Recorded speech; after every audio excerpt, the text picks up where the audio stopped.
মালদ্বীপের চতুর্দিকে সাগর, তাদের পাশেই একটা সৌদি আরবের জাহাজ ডুবে গেল, আর যত যাত্রী ছিল সব মারা গেল, কিন্তু একজন হাফেজে কোরআনকে আল্লাহ তার কুদরতে বাঁচিয়ে রাখছেন।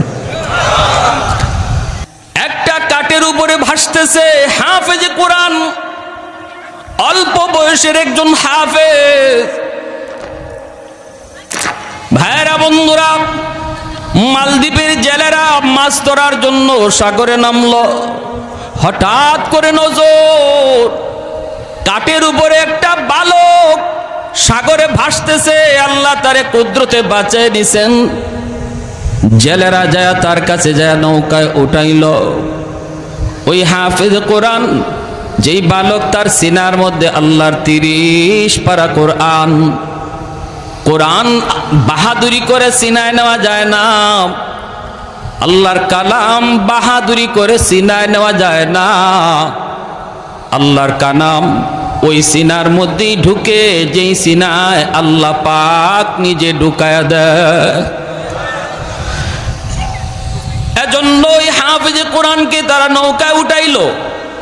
কিন্তু ওই জেলেরা, তারা তো হাফেজে কোরআন কাকে বলে চেনে না, জানে না।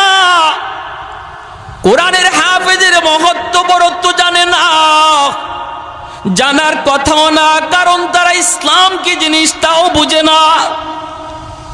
নৌকায় করে মালদ্বীপ বাজারে উঠাইলো। তখনকার সময় মানুষ বেচাকেনা হইতো।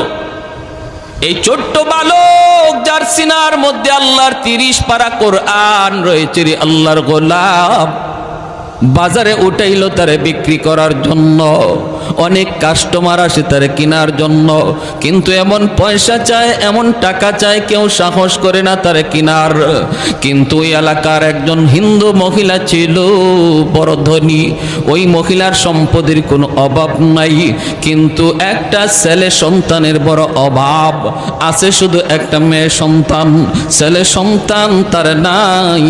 মহিলা চিন্তা করলো, সম্পদ দিয়ে আমার কি হবে? কারণ আমি যদি বৃদ্ধ হয়ে যাই, আমাকে পালবে কে, খাওয়াবে কে? মেয়েটারে বিয়ে দিয়ে দেব, পরের বাড়িতে চলে যাবে। একটা ছেলের প্রয়োজন। খবর পেয়ে সে বাজারে গেল, যায়া জেলেদেরকে বলল, টাকা যা লাগে তোমরা নিয়ে নাও, বিনিময়ে আমাকে, ছেলেটা আমাকে দিয়ে দাও, আমার সন্তান বানায়া তারে আমি পালব। হাফেজে কোরআন চলে আসলো হিন্দু মহিলার ঘরে। দিন যায় রাত যায়, মহিলাকে মা কয়া ডাকে, বোনটা তারে ভাইয়া কয়। দিন যাইতেছে আরামে, কোনো অসুবিধা নাই, ভালোই চলছে। এইদিকে হঠাৎ করে হাফেজে কোরআন দেখতে পেল মহিলা কান্দে।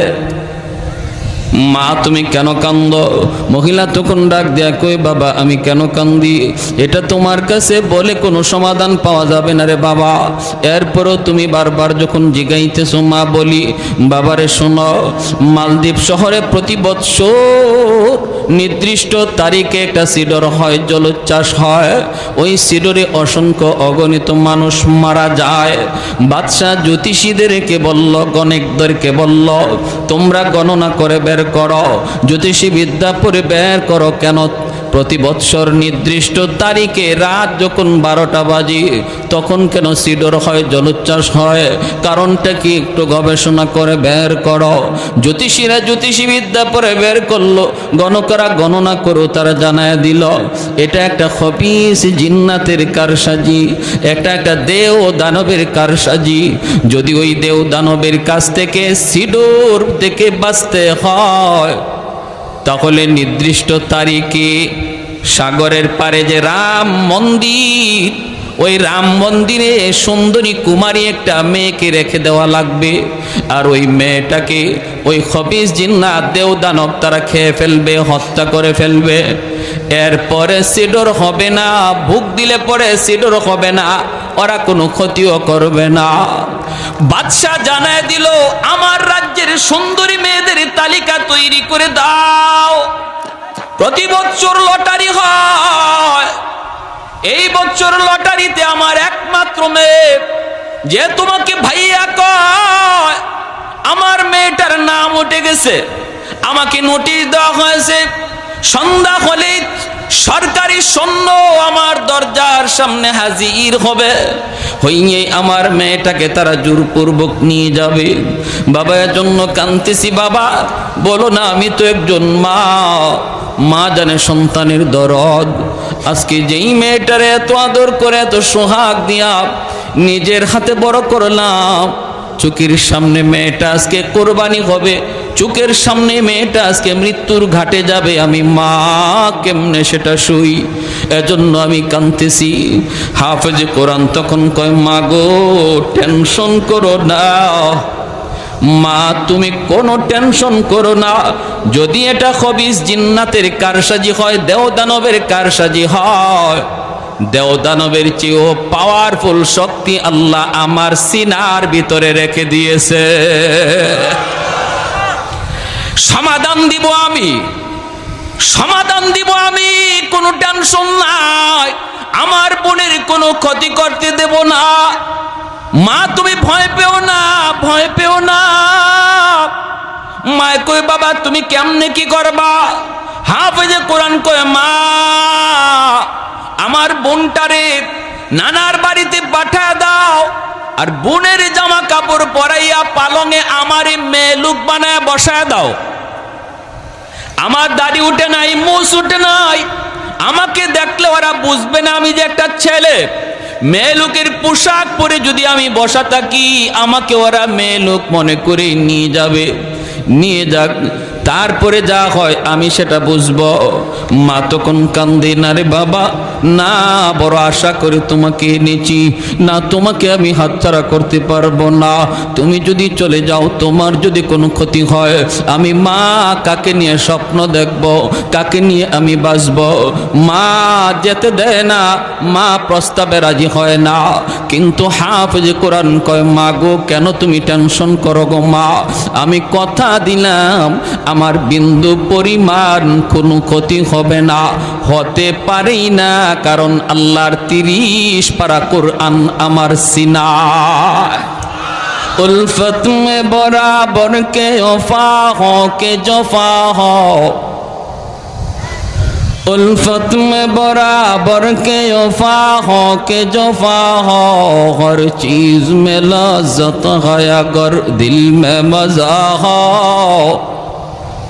हर चीज में लज्जत है अगर दिल में मजा हो, एक चश्मे ज़दन गाफिल अज़ा शाख नबाशी, शायद के निगाह कुनदा गाह नबाशी, शायद की निगाह कुनदा गाह नबाशी, तो दिल में तो आता है समझ में नहीं आता, बस जान लिया मैं तेरी पहचान यही है, बस जान लिया मैं तेरी पहचान यही है।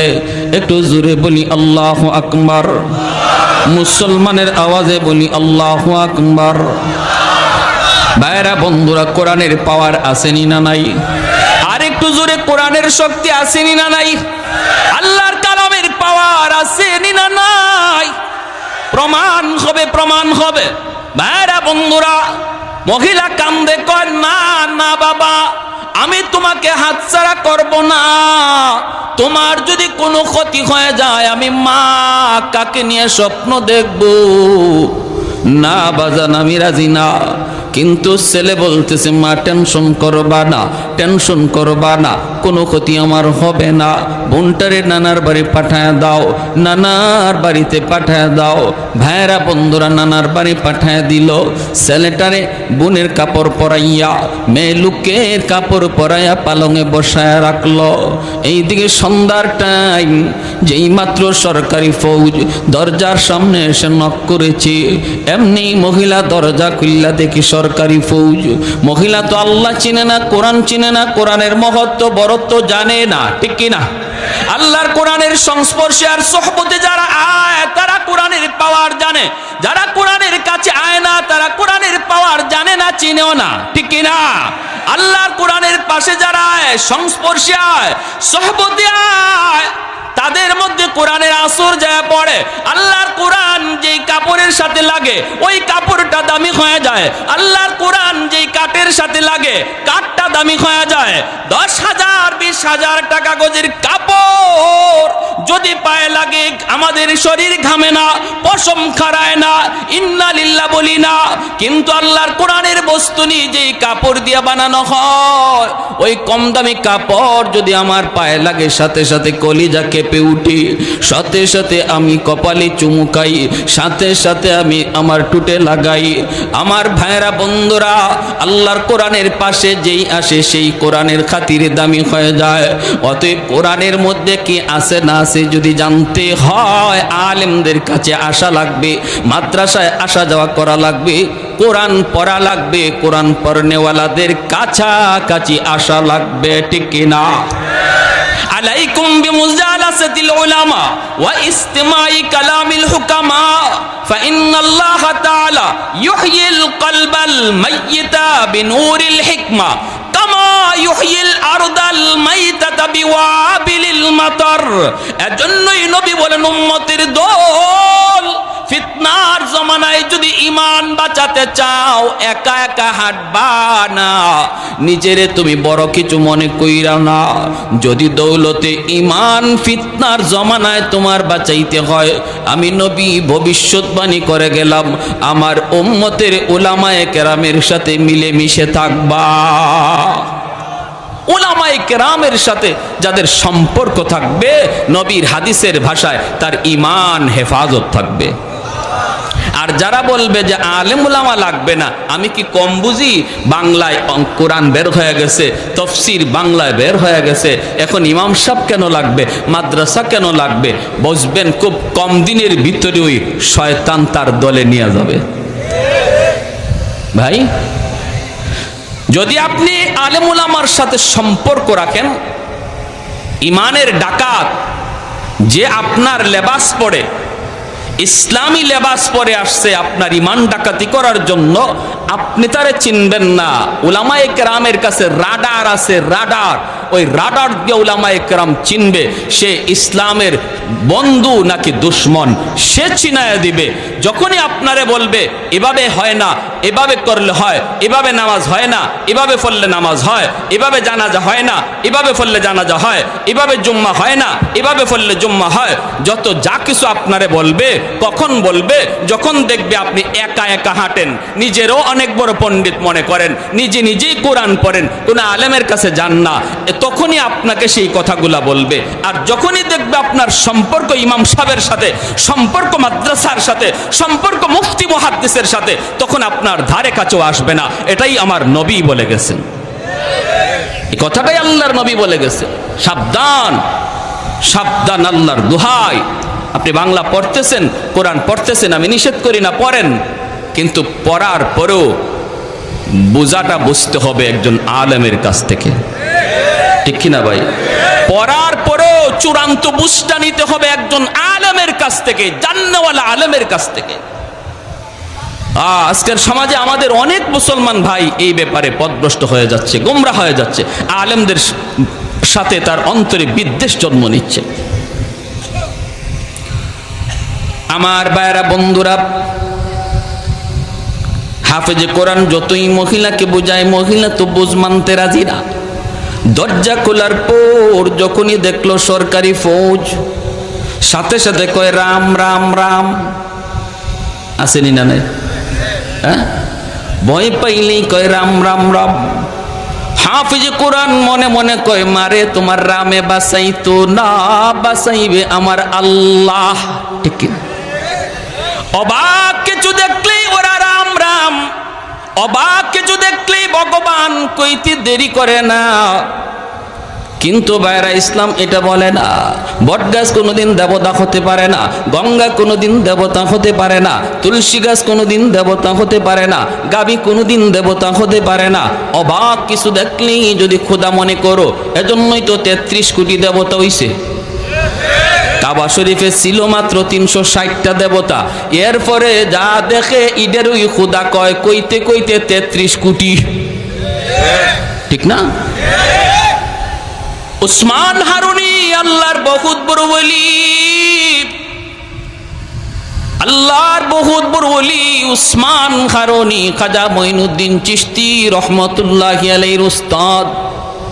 খাদেম নিয়ে রওনা দিয়েছেন, শীতের রাত, অজু করবেন, একটু অজুর পানি গরম করা লাগবে। খাদেমকে বলতেছেন, বাবা দেখ তো কোথাও একটু আগুন পাওয়া যায় কি না। খাদেম তালাশ করে করে পেয়ে গেল কিছু আগুন।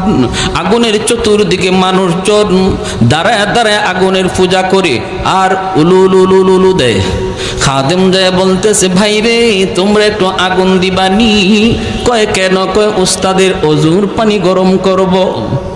সাথে সাথে অগ্নি পূজারীর দল, ওদের মাথা গরম হয়ে গেল। কই কি আমরা আগুনের পূজা করি, এই আগুন নিয়ে তুমি অজুর পানি গরম করবা? ভাগো মিয়া। কয় দেও না ভাই, একটু আগুন নিলে কি আগুন কমবে নাকি? কয় কমবে কি বাড়বে তা জানি না, তবে আগুন দিমু না। চলে গেলেন, যায় উস্তাদকে বলতেছেন, উস্তাদজি আগুন তো পাইছি, কিন্তু আগুন ওরা দিবে না কেন? কয় ওরা আগুনের পূজা করে। আল্লাহর ওয়ালি উসমান হারুনি কয় আমাকে নিয়ে যাও। ইনি আসলেন, আইসে ইনি আবার আগুন চাইলেন, দিতে নারাজ। কেন দিবা না? কয় আগুনের পূজা করি। কেন পূজা করো? কয় বাপে করছে, দাদায় করছে। কেন করছে? কয় আগুন মরার পরে জ্বালাবে না। আগুনের পূজা করলে আগুন মৃত্যুর পর জ্বালাবে না, মায়া করবে, মায়া করবে। আল্লাহর ওলি উসমান হারুনি কয় এত বৎসর যাবত আগুনের পূজা করো, তখন একটু যাচাই করে দেখো আগুন তোমাদেরকে মায়া করবে কি করবে না। দুনিয়াতে আঙ্গুলটা আগুনের ভিতর দিয়া দেখো, আগুন আঙ্গুল জ্বালায় কি জ্বালায় না। যদি দুনিয়াতে আঙ্গুল না জ্বালায় তাহলে বুঝবা মরণের পরেও জ্বালাবে না। আর যদি দুনিয়াতে আঙ্গুল জ্বালায়, বোঝা গেল 60 বছর 70 বছরের পূজা আগুনে তোমাকে রেহাই দিবে না। অগ্নি পূজারীরা কই মৌলবী বুঝছি তুমি আসছো আমাকে আগুনে জ্বালানোর জন্য। আগুনের স্বভাবটাই তো জ্বালানো, আগুনে কিছু দিলেই তো আগুন জ্বালায়, আগুনে কারে না জ্বালায়। উসমান হারুনি কয় কি কইছো তোমরা পাগল আহমাক? আগুনের স্বভাবটাই জ্বালানো নয়, আগুন চাইলেই জ্বালাইতে পারে না। আগুনের মালিক যদি আদেশ দেয় তবে আগুনে জ্বালায়, আর যদি মালিক আদেশ না দেয় আগুন জ্বালানোর কোনো ক্ষমতা নাই। যদি আগুন নিজেই জ্বালাইতো তাহলে ইব্রাহিম খলিলুল্লাহকে কেন জ্বালাইল না? আওয়াজ দেয়া বলেন ঠিক কিনা? যদি আগুন চাইলেই জ্বালাইতো মুসা কালিমুল্লাহ রে তুর পাহাড়ে কেন জ্বালাইল না? পুরা তুর পাহাড়টা জ্বলে ছাই ছাই হয়ে গেল। আল্লাহ বলতেছে রে আগুন সাবধান, আমার মুসার একটা পশম পর্যন্ত যেন না জ্বলে। সুবহানাল্লাহ, আর একটু জোরে সুবহানাল্লাহ। ওই অগ্নি পূজারীরা কই মৌলবী ইব্রাহিম বুঝি না, মুসা বুঝি না, তুমি কিছু পারবা কিনা বলো, তুমি কিছু পারবা কিনা বলো। উসমান হারুনি বলে তাহলে তোমরা বুঝি দেখতে চাও? হ দেখতে চাই। এই কথা বলতে আল্লাহর ওলি উসমান হারুনি ছোট্ট একটা বাবু পাশে দাঁড়ায় রয়েছে, ওদেরই ছেলে। এই ছোট্ট বাচ্চাটারে কোলে লইয়া আল্লাহু আকবার বইলা একটা লাফ দিয়া আগুনের ভিতরে চলে গেলেন। এখন তো শুরু হইছে Ram Ram Ram Ram Ram, high high high, মৌলবী মরছে মরুক, জ্বলছে জ্বলুক, আমাদের বাচ্চাটার কি দোষ ছিল? হঠাৎ করে আগুনের ভিতর ওরা তাকায় তাকায় দেখি আল্লাহু আকবার, ঘটনা কি? মৌলবী যে বাচ্চাটারে নিয়ে আগুনের ভিতরে ঢুকলো, আগুন তাদের চারপাশ দিয়ে দাও দাও করে জ্বলে, কিন্তু আগুন তাদের গায়ে লাগে না। বাচ্চাটারে নিয়ে উসমান হারুনি আগুনের ভিতরে তিনি আদর করতেছেন, চুমু খাইতেছেন, মায়া করতেছেন। এই দৃশ্যগুলি ওরা আগুনের বাহির থেকে দেখলো। এরপরই আল্লাহর ওলি উসমান হারুনি আবারও আল্লাহু আকবার বলে বাচ্চা নিয়ে আগুন থেকে বের হয়ে আসলেন। এইবার অগ্নি পূজারীরা কয়ে বুঝছি, হায় হায় হায়, এতদিন যাবৎ আমরা কার পূজা করি? আগুন তো ভগবান না, ভগবান তো হলো যে আগুনে ফরছে অথচ আগুন জ্বালাইছে না। বুঝছেন? ওসমান হারুনির পায়ে সেজদা করা শুরু করে দেয়। যেই মাত্র ওনার পায়ে সেজদা দেয় আপনি ভগবান, আপনি ভগবান, তখন তিনি লাঠি দিয়ে আঘাত করে বলতেছে, আহাম্মকের দল, তোমরা তো অবাক কিছু দেখলে খোদা কইতে দেরি করো না। আরে এটা আমার কোনো কেরামতি নয়, আগুনে আমারে জ্বালাইছেন, এটা আমার কোনো বাহাদুরি নয়। আগুনের মালিকের উপর আমি বিশ্বাস করেছি, তোমরাও যদি আগুনের মালিকের উপর বিশ্বাস করো, ঈমান আনো, আগুন তোমাদেরকেও জ্বালাবে না, সাথে সাথে ওরা কালেমা পড়ে মুসলমান হয়ে যায়। मैं तालिब मौला हूँ मेरे इश्क निराला, मैं तालिब मौला हूँ मेरे इश्क निराला, है जुमला जहाँ जिनके तजल्ली से उजाला, है जुमला जहाँ जिनके तजल्ली से उजाला, मदरुद जहाँ गैर खुदा यार नदारम, जुज़ियात खुदा ही चदिगर कार नदारम, जुज़ियात खुदा ही चदिगर कार नदारम। একটু জোরে বলি আল্লাহু আকবার। এজন্যই মহিলা যেই মাত্র রাম রাম কয়, হাফেজে কোরআন কয়, মা নীরব, চুপ থাকো। সরকারি ফৌজগুলি ভিতরে ঢুকছে, ঢুইকা ওরা দরজার দিকে তাকাইছে, খাটের উপরে বসা আছে এত সুন্দরী একটা মেয়ে। বলুন তো আপনারা মেয়ে না ছেলে? চেহারার মধ্যে মোছ নাই, দাড়ি নাই, কম বয়সে হাফেজে কোরআন বাংলাদেশে আসেনি না নাই? শুধু আছে তা নয়, বিশ্ব মানচিত্রে যে কয়জন বাংলাদেশের নাম দুনিয়া জুড়ে উজালা করেছে সবাই কম বয়সের, এখনো দাড়ি মুস্তাদের উঠে নাই, ঠিক কিনা? বাংলাদেশের নাম সুনাম যারা বয়ে আনলো তারাই হলো কোরআনের পাখি, এদেশের সম্পদ, ঠিক কিনা? দুর্ভাগ্য দুর্ভাগ্য আমাদের কপাল পুরলো, যাদের খাতিরে দেশ বাংলার জমিনে মানচিত্রে পরিচিত হলো, আজকে তাদের কদর আমাদের সমাজে আর দেশে হয় না। আহা ভাইরা আমার, ওরাই নিজেরাই কয়, হায় হায় এত সুন্দর মেয়ে, এত সুন্দর মেয়ে তো কোনোদিন দেখি নাই, হায় রে এত সুন্দর মেয়েটারে আজকে আমরা বলি দিব। সুন্দর তো হবেই, কারণ দেশ হলো নবীর দেশ, নবীর দেশে যার জন্ম, চেহারা তো সুন্দর হবেই। নিয়ে যাইতেছে নিয়ে যাইতেছে নিয়ে যাইতেছে হাফেজে কোরআন। ভাইয়েরা বন্ধুরা, ওই যখন রাম মন্দিরে যায় রেখে দিল, মন্দিরে ঢুকার পরেই সে মেয়ে লোকের পোশাক খুলে ফেলবো, লুকায় এসে তার নিজের পোশাক নিয়ে নিল, যায় নামাজটাও নিয়ে নিল। মন্দিরে ঢুকেই হাফেজে কোরআন যায় নামাজ বিছাইয়া আল্লাহর কুদরতি কদমে সেজদায় পড়ে গেল। জানালা দিয়া তাকায়, রাত যখন 12টা বাজবে, সরকারের পক্ষ থেকে পাগলা ঘন্টা বাজানো হবে, সিগন্যাল দেওয়া হবে, সিডর হওয়ার সময় হয়ে গেছে, সবাই সতর্ক হয়ে যাও।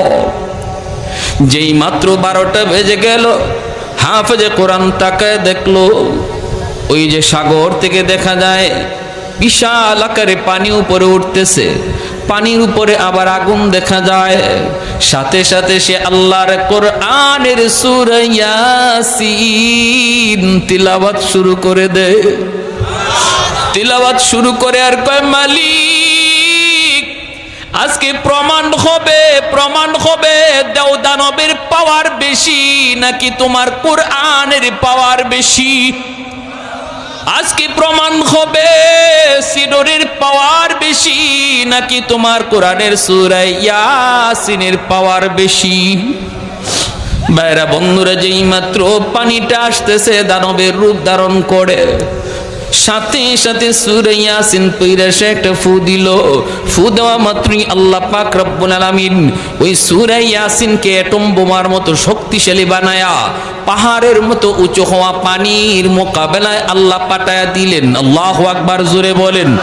পানির মোকাবেলায় আল্লাহ পাক পাঠায়া দিলেন। ভাইরা বন্ধুরা, আল্লাহর কালামের আসর আসেনি না নাই? আল্লাহর কালামের আয়াতের আসর আসেনি না নাই? বিবারিয়ার হুজুর রাহিমাহুল্লাহ, ফখরে বাঙ্গাল রাহিমাহুল্লাহ, ওনাকে একদিন এক নাস্তিক কয়, হুজুর হুজুর মানুষে আই আপনাদেরকে কয়, হুজুর একটু ফু দেন, ফু দেন, ফু দেন। এই যে ফু দেন, একটা বাতাস ছাড়লেন, এটা কি হইল? এভাবে মানুষদেরকে আপনারা ধোঁকা দিয়ে আর কতদিন চলবেন? ওইটা ওই বর্তমান নাস্তিকদের সাথে মিল আসেনি না নাই? হ্যাঁ, জান্নাত জাহান্নাম কোত্থেকে আসলো? জান্নাত জাহান্নাম তো হইব কিয়ামত হওয়ার পরে। হুজুরে যে মেরাজের ওয়াজ করতে গিয়ে জান্নাত জাহান্নামের কথা বললো, জান্নাত জাহান্নাম তো আল্লাহ বানাইছে ওই না, নাউজুবিল্লাহ। কোন কেমন পণ্ডিতের পণ্ডিত বুঝেন। আবার কয় হুজুর মেরাজে গেছেন, এই সময় আপনি এই কি পাইলেন কোত্থেকে? এই সময় তো কোরআনই নাজিল হয় নাই।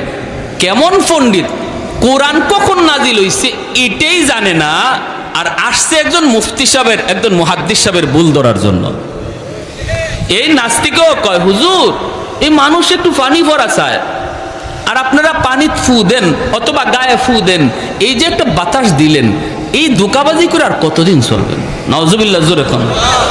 হুজুর বলতেছে, আমি কোরআনে আয়াত পড়ে ফু দেই, এতে কিছু হয় কি হয় না এটা তোমার বুঝে আসে না? কয় না, এটা একটা বাতাস, তো ফু দিলেন বাতাস, এটা কি হবে? আল্লাহর ওলি ফখরে বাঙ্গাল রহমতুল্লাহ আলাইহি বলেন, তুমি বুঝবা কেমন করে? তুমি তো একটা জারজ সন্তান, তোমার তো বাপেরই ঠিক নেই। যে এই কথা বলছেন, হের চেহারা লাল হইয়া বডি ফুলে গেছে, হাত পা গুছাইতেছে, হুজুরে এখনই ধরবে। মৌলবী এত বড় কথা আমারে বলছো? পুরা বডি ফুলে গেছে গুসায়, চেহারা লাল হয়ে গেছে, মানুষজন জমা হয়ে গেছে। মানুষ কয় রাখ রাখ রাখ, কি হয়েছে? কি হয়েছে কয় না। মৌলবী আমরা কইল কি? হুজুর কি কইছেন? হুজুর কয় আমি তারে কইছি হে একটা জারজ সন্তান, একটা হারামজাদা, ওর বাপের ঠিক নাই। মানুষে কয় হুজুর আপনি অত বড় একজন হুজুর, হুজুর এই গালিটা কেমনে দিলেন?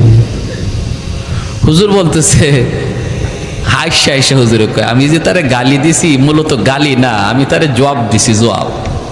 সে যা জানতে চাইছে ওটা জানাইছি। কয় কেমন? কয় হে জানতে চাইছে যে আমরা যে কোরআনের আয়াত পড়ে ফু দেই, এই ফুতে কি হয়? ফু তো একটা বাতাস, এই বাতাসে তো কিছু হওয়ার কথা না, আমরা নাকি এরকম ফু ফা দিয়া ধোঁকাবাজি করি। এটা বুঝাইছে তারে। কয় কেমনে বুঝাইছেন? কয় বুঝো না তোমরাও? আমি যে ওরে হারামজাদা বলছি, এটা একটা বাতাস ছাড়ছি, বাতাস। কি ছাড়ছি? ভালো করে বুঝছেন?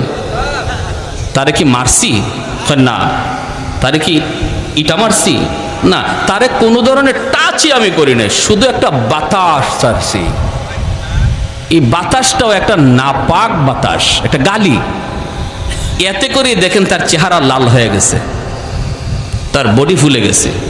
একটা নাপাক বাতাসে যদি এমন আসর থাকে, তার চেহারাটারে ফুলাইয়া দেয়, বডিটারে লাল করে দেয়।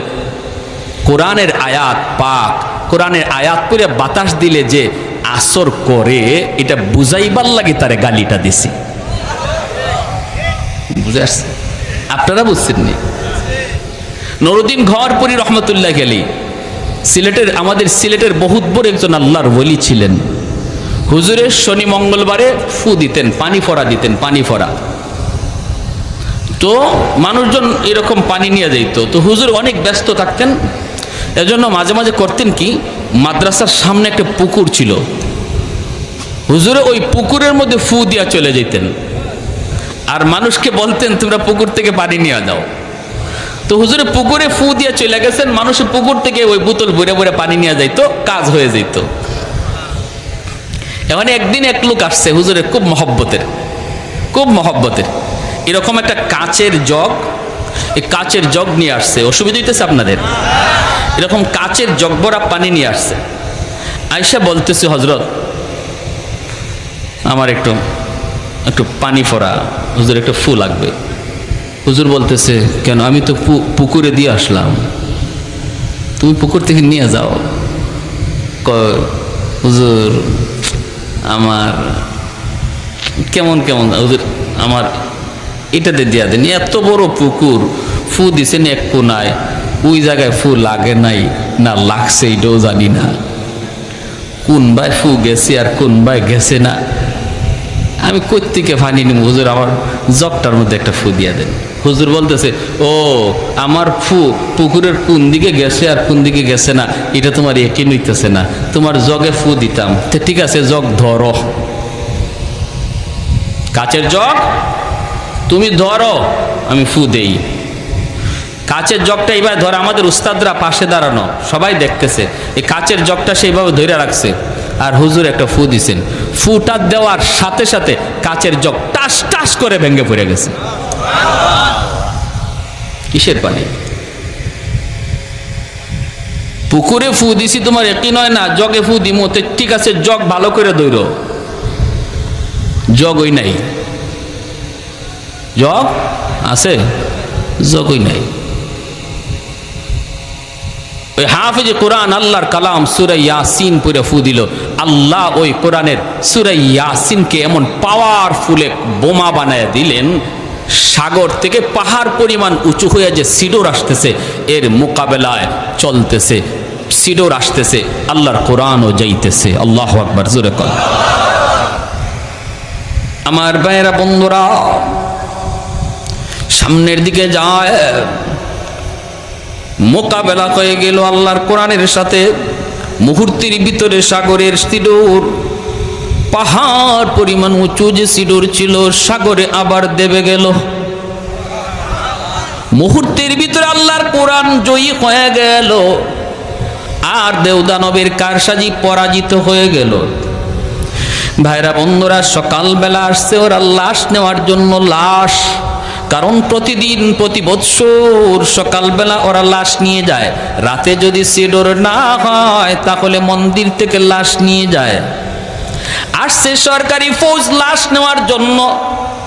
আইসা দেখে লাশের কোনো বংশ নাই, বরং মন্দিরের ভিতরে একজন কোরআনের হাফেজ বসে বসে কোরআন তিলাওয়াত করতেছে। ইয়াসিন ওয়াল কুরআনিল হাকীম ইন্নাকা লামিনাল মুরসালিন। আল্লাহর কোরআন পড়তেছে। সরকারি ফৌজরা আইসা কয়, কি রে বেটা তুমি এখানে কি করো? লাশ কোথায়? হাফেজ সাহেব কয়, লাশ কোথায় পাইবা? লাশ কোত্থেকে আসবে? কয় কেন? গতকাল যেই মেয়েটাকে আমরা রেখে গেলাম এই মেয়েটার লাশ নেওয়ার জন্য এসেছি। হাফেজ সাহেব কয়, মেয়ে তোমরা আনো নাই, আমারই তোমরা আনছ। ফৌজরা কয়, কও কি তুমি? বলে, হ্যাঁ, আমাকে তোমরা নিয়ে আসছো। আমার বোনকে নানার বাড়ি পাঠায় দিছি। যারে তোমরা মনে করো মেয়ে, সে তো নানার বাড়িতে পিঠা খায়, আর আমি তো আমার বোনের জামা কাপড় পরে বসেছিলাম। আমাকে মেয়ে লোক মনে করে তোমরা নিয়ে আসছো। কই তাহলে সিডোর যে হলো না, তুমি যে মরলা না, ঘটনা কি? হাফেজ সাহেব কয়, তোমরা কি মনে করো গো? তোমরা তো আল্লাহকে চেনো না, আল্লাহর কালাম কত পাওয়ারফুল তাও জানো না। ওই যে সিডোর তোমরা দেখো, দেওদানবের পাওয়ার তোমরা দেখো, এর চেয়ে হাজার লক্ষ গুণ পাওয়ার আল্লাহ আমার সিনার ভিতরে জমা রাখছে। সিডোর সিডোরের মতো করে উঠছে। আমি শুধু আমার মালিকের সূরা ইয়াসিন, আল্লাহর কালামের সূরা ইয়াসিন, যেই সূরা কোরআনের হৃৎপিণ্ড, ওই সূরা পড়ে শুধু একটা ফু দিয়েছি। যেখান থেকে পানি উঠছিল সেখানেই দেবে গেছে। কও কি তুমি বলে হ্যাঁ, এটা আল্লাহর কোরআনের পাওয়ার, আল্লাহর কোরআনের পাওয়ার। সাথে সাথে তারা বাদশারে জানায় দিল। বাদশা অবাক হয়ে গেল। বাদশা মন্ত্রী পরিষদ নিয়া হাফেজ সাহেবের সামনে এসে হাজির হয়ে বলতেছে, রে হাফেজে কোরআন, ও বাবা তুমি এটা কি শুনাইছো, কি বলছো?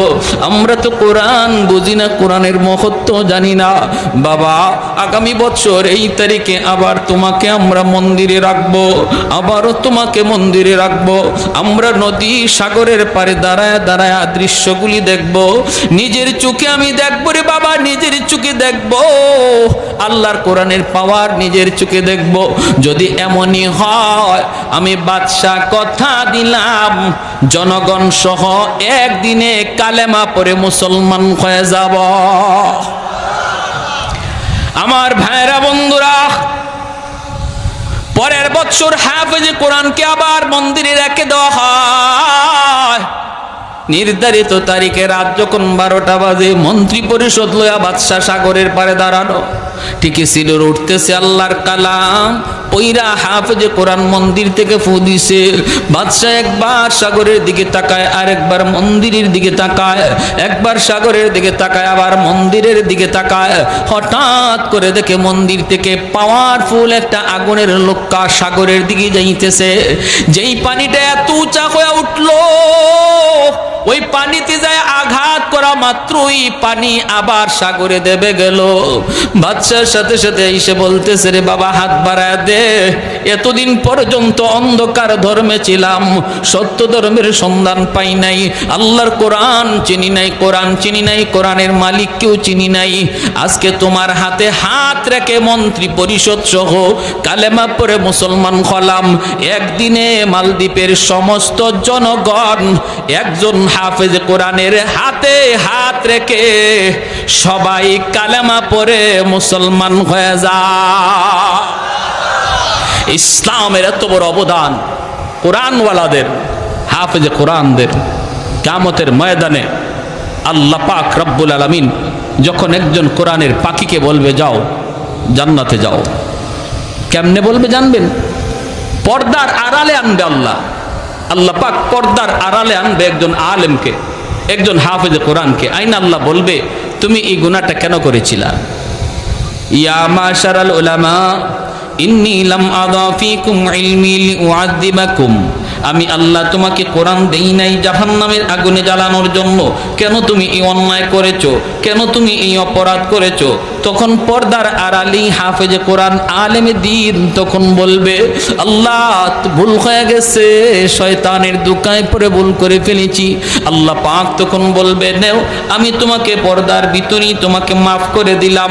তোমাকে জিজ্ঞেস করলাম কেন ভুল করেছো, এই জিজ্ঞেস করাটাও হাসরবাসী কাউকে আল্লাহ দেখাবে না।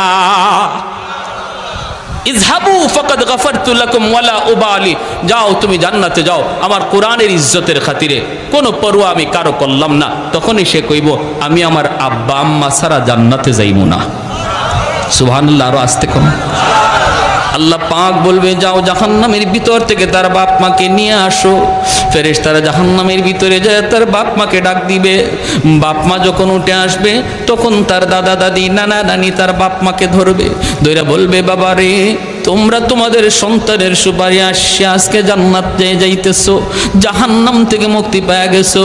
কিন্তু আমরাও তো তার দাদা, আমরাও তো তার নানা নানি কম আদর করি নাই, আমরাও জাহান্নামে আজকে আগুনে জ্বলতেছি।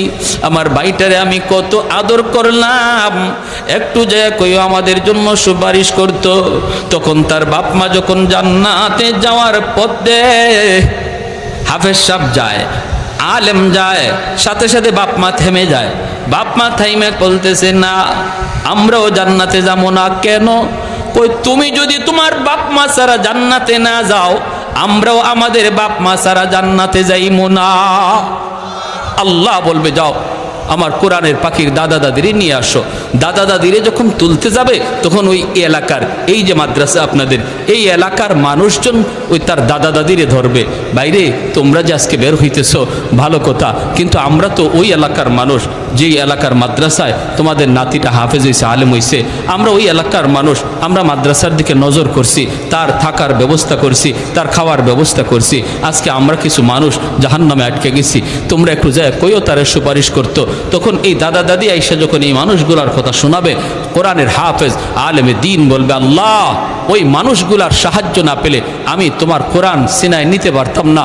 আল্লাহ তারা আমার থাকার জায়গা করে দিছে, আমার খাওয়ার ব্যবস্থা করে দিছে, আল্লাহ আমি তাদেরকে সাথে চাই। তখন আল্লাহ ফেরেশতাদেরকে বলবে, ওই মানুষগুলাকে জাহান্নাম থেকে আইনা দুইটা সারিতে দাঁড় করাও, আর মাঝখান দিয়ে আমার কোরআনের পাখিরে সারো, দেখি আমি আল্লাহ তারে কতজনে চিনে আর সে কতজনকে চিনে। তখন মাঝখান দিয়ে সারা মাত্রই প্রত্যেকে তারে চিনবে। একজনে বলবে, হুজুর আপনি আমারে চিনছেন? আনাল্লাযী সাকাইতুকা মা, আমি আপনাকে একদিন এক গ্লাস পানি পান করাইছিলাম। মায়ার নবী হাদিসে এইভাবেই বলছেন। আরেকজনে বলবে, হুজুর আপনি আমাকে চিনছেন? আনাল্লাযী ওয়াহাবতু লাকা ওযুআ, আমি আপনাকে একদিন এক বদনা ওযুর পানি দিছিলাম। মুহাদ্দিসিনে কেরাম হাদিসের ব্যাখ্যায় লিখেন, নবী এই দুই কথা বলে শুধু দুইজনকে বুঝাইলেন না, এইভাবে অসংখ্য মানুষজন সহযোগিতার কথা ইয়াদ করাইয়া দিবে, আর তখন তার ইয়াদ হয়ে যাবে। আল্লাহ বলবেন, আমার কোরআনের পাখিরে যতজনে চিনতেছে আর সে যতজনকে চিনতেছে সব সহ জান্নাতে দিয়ে দাও। জোরেকুন সুবহানাল্লাহ। প্যারে হাজিরিন, তাহলে বলুন মাদ্রাসার সহযোগিতা করলে লাভ আসেনি না নাই? একজন ছেলেকে, সন্তানকে, নাতিকে কোরআনের হাফেজ আলেম বানাইলে লাভ আসেনি না নাই? হ্যাঁ, 10 জন মার্কামারা জাহান্নামীরে একজন হাফেজ সুপারিশ করে জান্নাতে নিয়ে যাবে। মা বাবা, দাদা দাদি, নানা নানি, শ্বশুর শাশুড়ি, আরেকজন হইল যেই বাড়ির সে খাইয়া হাফেজ সাহেব হইছে, অথবা যিনি তারে সারা বছর খাওয়াইয়া হাফেজে কোরআন বানাইছে, ওই বাড়ির লদিং মাস্টার নেই। এই কথাটা আল্লামা কাশ্মীরি রহমতুল্লাহ আলাইহি তার কিতাবে হাদিসের ব্যাখ্যায় লিখছেন। অনেক মুহাদ্দিসিনে কেরাম লিখছেন যে মা বাবা, দাদা দাদি, নানা নানি, শ্বশুর শাশুড়ির সাথে ওই দুজন মানুষও যাবে যারা তারে হাফেজ বানাইছে খাওয়ায়া। প্যারে হাজিরিন, আল্লাহর জান্নাতে হাজারো কোটি মানুষও যদি আল্লাহ পাক জান্নাতে দিয়া দেয়, তবু আল্লাহর জান্নাতের কোনো কমতি হবে না। বরযাত্রী যেভাবে বরের সাথে ঢুকে, এইভাবে মানুষজন আলেমের সাথে জান্নাতে ঢুকবে। সুবহানাল্লাহ। এজন্য পিয়ারে হাজিরিন, লম্বা কোনো কথা না, আমরা অনেক কথা শুনছি শুরু থেকে নিয়ে। আপনাদের এই এলাকার মাদ্রাসা, এই মাদ্রাসা আপনাদের এলাকার জন্য রহমত, আপনাদের জন্য রহমত।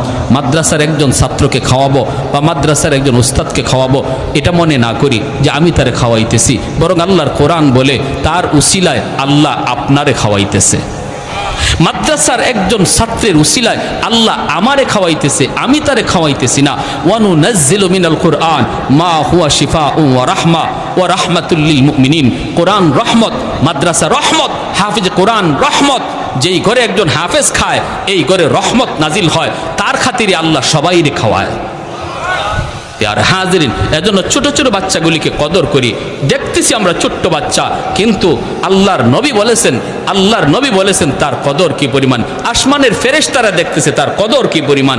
আমি দেখতেছি ছোট বাচ্চা, এজন্য মাদ্রাসার ছোট বাচ্চাগুলিকে নাম ধরে না বলবো, মৌলভী সাহেব বলবো, মিয়া সাহেব বলবো, তারা একটা সুন্দর নাম ধরে ডাকবো। আর বাচ্চা মানুষ দোষ হবেই, ভুল হবেই, দুষ্টামি করবেই, কারণ শয়তান সবচেয়ে বেশি সময় দেয় একজন মাদ্রাসার ছাত্রের পিছনে। কারণ তার জীবনের সবচেয়ে বড় সফলতা, শয়তানি জীবনে সবচেয়ে বড় সফলতা যদি একজন মাদ্রাসার ছাত্ররে মাদ্রাসার লাইন থেকে আউট করতে পারে। কলেজের ছাত্রের পিছনে শয়তান এত সময় দিবে না, স্কুলের ছাত্রের পিছনে শয়তান এত সময় দিবে না যত সময় দিবে একজন মাদ্রাসার ছাত্রের পিছনে। এজন্য কিছু দুষ্টামি হবেই, কিছু দুষ্টামি করবেই, এগুলো আমরা মায়ার নজরে দেখব, ঠিক কিনা? যদি কোনো দৃষ্টিকটুর কোনো বিষয় আমরা দেখি যার দ্বারা মাদ্রাসার বদনাম হতে পারে, তখন সেটা চায়ের দোকানের সমালোচনা না করে আমরা মাদ্রাসায় এসে যেটা সমাধান হয় এভাবে আমরা বিষয়টা আলোচনা করব।